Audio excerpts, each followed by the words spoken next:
Praise the lord. దేవుని నామానికి మహిమ కలుగునుగాక. ఈరోజు దేవుని వాగ్దానము, నన్ను ప్రేమించు వారిని ఆస్తికర్తలనుగా చేయుదును. సామెతల గ్రంథము 8వ అధ్యాయము 21వ వచనము. ఈ ఉదయకాల సమయములో దేవుడే మనతో మాట్లాడుతున్నాడు. ఆయనను ప్రేమించే వారికి ఏ మేలు కొదువ ఉండదు అని. ప్రభువును నీవు ఎప్పుడైతే పూర్ణ ఆత్మతో పూర్ణ బలముతో ఆరాధిస్తావో ఆయన కనుదృష్టి నీపైనే ఉంటుంది. ఆయన కౌగిలిలో నిన్ను హత్తుకుంటాడు. నీవు ఆనందంగా సంతోషంగా జీవించాలి అని అనుకుంటున్నావు కదా. ఆయనను ప్రేమిస్తున్నావా?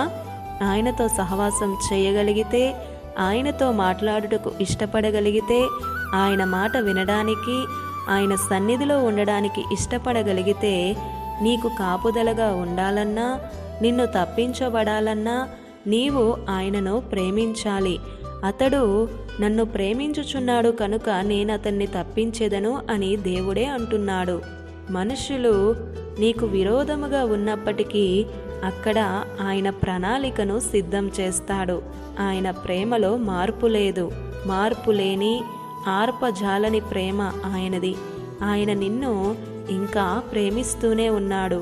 నీవు విసిగిస్తున్నా, ఆయన మాట వినకపోయినా సరే నిన్ను ఇంకా ప్రేమిస్తున్నాడు. ఆయన ప్రేమ నీ వెంట పడుతూనే ఉంది.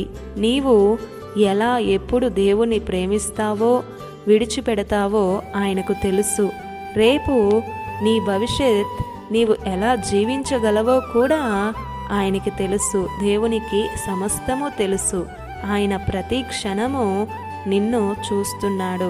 ఏ స్థితిలోనైనా సరే ఆయన ప్రేమ తొనకదు, మార్పు లేదు. అంతము వరకు సహించే ప్రేమ ఆయనది. పరిశుద్ధ గ్రంథములో తాను ప్రేమించిన శిష్యుడు అని యోహానును దేవుడు ప్రేమించాడే. మరి నీవు దేవుణ్ణి ప్రేమించే బిడ్డగా ఉంటున్నావా? ఆలోచించు. ఆయనను ప్రేమిస్తే ఇరుకులో విశాలత, సమృద్ధి అనుభవమే. ఊహించని గొప్ప దీవెనలే. ఆయన ప్రేమ నీకై ఎదురు చూస్తుంది. తన అరచేతిలో నిన్ను చెక్కుకున్నాడు. మితిలేని హద్దులేని ప్రేమ ఆయనది. మన పితరులు అందరూ కూడా దేవుణ్ణి ప్రేమించిన వారే. ఆయన మాట ప్రకారం జీవించారు. ఆస్తికర్తలుగా దీవించబడ్డారు. ఇంకెందుకు ఆలస్యం చేస్తున్నావు? ప్రియ సహోదరుడా, సహోదరి, ఈ లోకంలో నిన్ను రక్షించడానికి, నిన్ను ప్రేమించడానికే ఆయన దీనుడిగా, వడ్లవాని కుమారుడిగా వచ్చాడు. దేవుణ్ణి ప్రేమించు, ఈ లోకాన్ని కాదు. ఇది నా వాగ్దానం మనందరి జీవితాలలో నెరవేరాలని కోరుతూ దేవుని సువార్త పరిచర్యలో మీ సహోదరి Prasanna. God bless you. Amen.